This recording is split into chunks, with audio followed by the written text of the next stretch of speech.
भारत की शिक्षा व्यवस्था में एक नया आयाम जुड़ने जा रहा है और ये नया आयाम है सनातन विश्वविद्यालय यानी सनातन यूनिवर्सिटी। इसकी शुरुआत मध्य प्रदेश से हो सकती है। हमारे साथ हैं आज सदगुरु ऋतेश्वर महाराज जी। महाराज जी, बहुत बहुत स्वागत है आपका। आपकी एक कल्पना है और कह सकते हैं कि ये भारत और पूरे सनातन के लिए एक बड़ी सौगात रहेगी। सनातन यूनिवर्सिटी मध्य प्रदेश में उसकी आधारशिला रखी हो सकती है। देखिए, शिक्षा से ही किसी राष्ट्र का परिवर्तन हो सकता है, उन्नति हो सकती है। जब कभी आध्यात्मिक क्षेत्र की बात आती है तो लोग ये कहते हैं कि धर्म केवल कर्मकांड में और चीज़ों में लोगों को उलझाता है, पर देश की जो बेसिक नीड्स है वो है शिक्षा। तो उस शिक्षा को लेकर के ही हम अपने प्राचीन जो धर्म ग्रंथ हैं, हमारी जो प्राचीन विद्या, लुप्त विद्या रह गई, उसको लेकर और आधुनिक साइंस एंड टेक्नोलॉजी को सम्मिश्रित करके एक सुंदर सिलेबस का निर्माण हम कर रहे हैं और करने में हम समर्थ हो गए हैं। जिसके बाद भारत के जो बच्चे वहाँ पढ़ेंगे तो वो बच्चे विश्व के किसी भी देश में सर उठा करके, अर्थात ज्ञान के मामले में वो उच्च होंगे और संस्कार और आध्यात्म के मामले में भी वो उच्च होंगे। तो ये जो फ्यूजन विद्या पद्धति है, ये हमारी एक सोच रही है, एक विचार रही है। मैंने इस पर वर्षों और दशकों काम किया है। कोई भी चीज़ आने में समय लगते हैं। बीज को तैयार करके मिट्टी में डालना, फिर उसका अंकुरण होना, कई बार लोगों को लगता है ये कब होगा, पर मुझे लगता है वो समय अब आ चुका है। मध्य प्रदेश के जो भारत का हृदय है, हार्ट है, हमारे कभी उच्च शिक्षा मंत्री रहा करते थे डॉक्टर मोहन यादव जी, और अभी मुख्यमंत्री हैं, हमारे स्नेही और प्रिय हैं।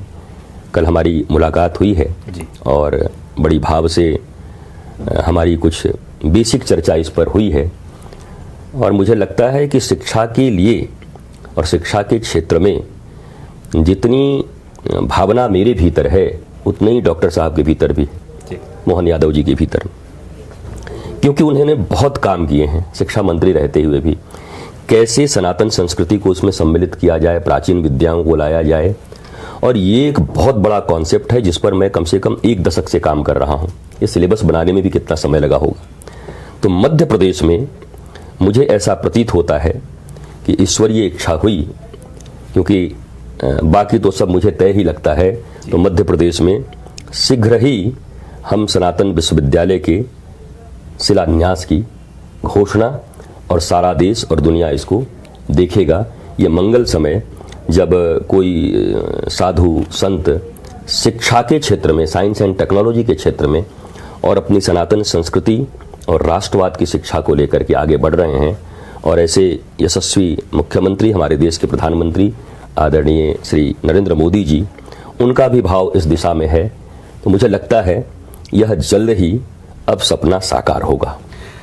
गुरुजी, मध्य प्रदेश की बात करें तो सांदीपनी आश्रम उज्जैन में है, जहाँ पर तो स्वयं श्री कृष्ण जी ने आकर यहाँ पर अध्ययन किया था, शिक्षा ग्रहण की थी। तो मध्य प्रदेश में कौन सा स्थान मानते हैं कि जहाँ पर सनातन यूनिवर्सिटी उसकी आधारशिला रखी जा सकती है? देखिए, एक प्राथमिक स्तर पर चर्चा हुई है।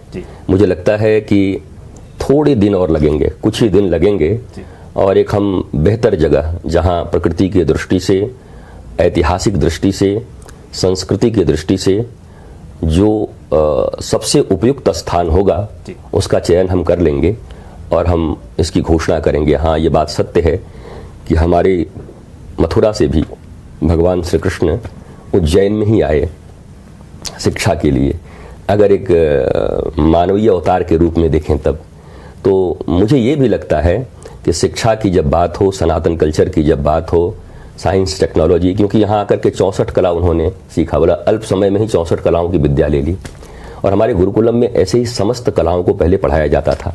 तो भगवान श्री कृष्ण भी स्वयं मध्य प्रदेश में आकर के एक लीला के रूप में सब कुछ सीख के गए, और हम भी वृंदावन से आकर और इसी मध्य प्रदेश में, और बड़ी एक अद्भुत भावना है कि यदुवंश कुल के ही डॉक्टर मोहन यादव जी भी श्री कृष्ण का ही वंशज मानता हूँ मैं उनको, और हम शिक्षा के क्षेत्र में एक बड़ा काम करेंगे।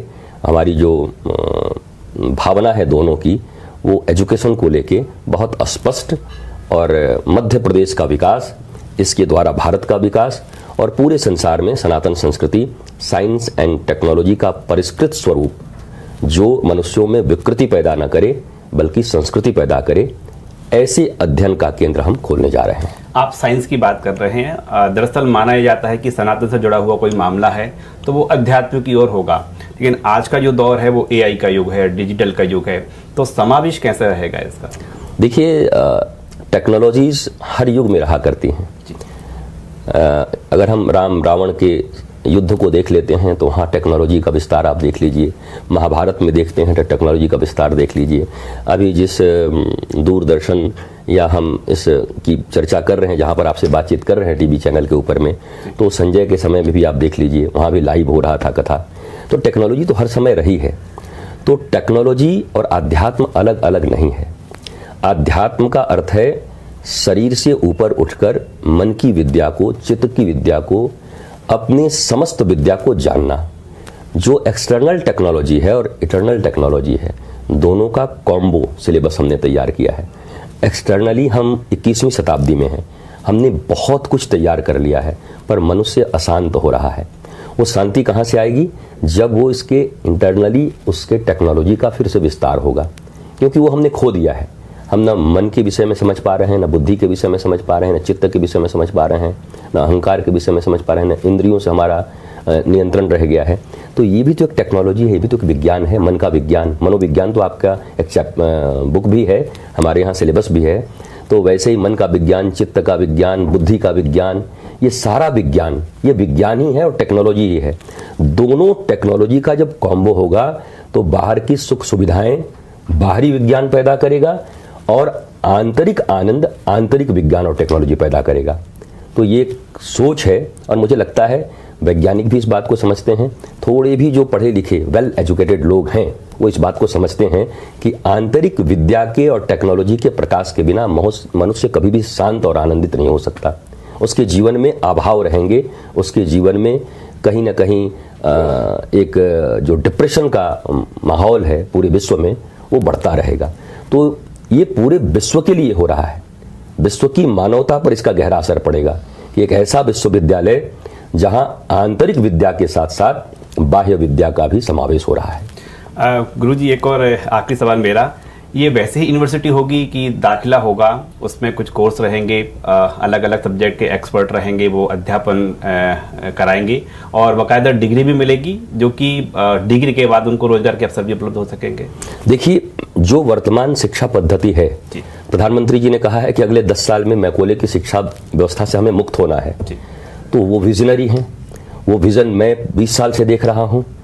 तो 10 साल के बाद जो यहाँ अवस्था होने वाली है और जैसे रोजगार प्राप्त होंगे तो शिक्षा के कुछ आयाम भी बदलेंगे कि उसी तरीके से वो पढ़ाई हो रही ऐसी बात नहीं है, बल्कि हम कम समय में अधिक निपुण कैसे बन सकें, गुणवान कैसे बन सकें और प्रेशरलेस स्टडी, हमारे ऊपर प्रेशर ना हो, क्योंकि ये श्योर है कि ये ज्ञान और हुनर लेने के बाद मैं बेरोजगार नहीं रहूँगा।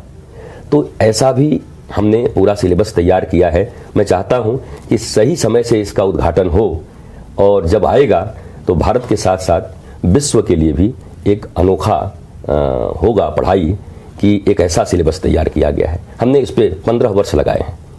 बहुत बहुत शुक्रिया। तो ये थे सदगुरु रितेश्वर महाराज जी, जो बता रहे हैं कि सनातन यूनिवर्सिटी, सनातन विश्वविद्यालय की पूरी रूपरेखा तैयार कर ली गई है और मध्य प्रदेश के मुख्यमंत्री डॉक्टर मोहन यादव से कल जो चर्चा हुई है, मुख्यमंत्री ने सहमति दी है कि मध्य प्रदेश में इसके लिए स्थान चयन किया जाएगा और जैसा कि महाराज जी बता रहे हैं कि जल्द ही मध्य प्रदेश में इसकी आधारशिला भी रखी जाएगी। कैमरामैन भारत बुंदेला के साथ राकेश चतुर्वेदी, न्यूज़ 24 भोपाल।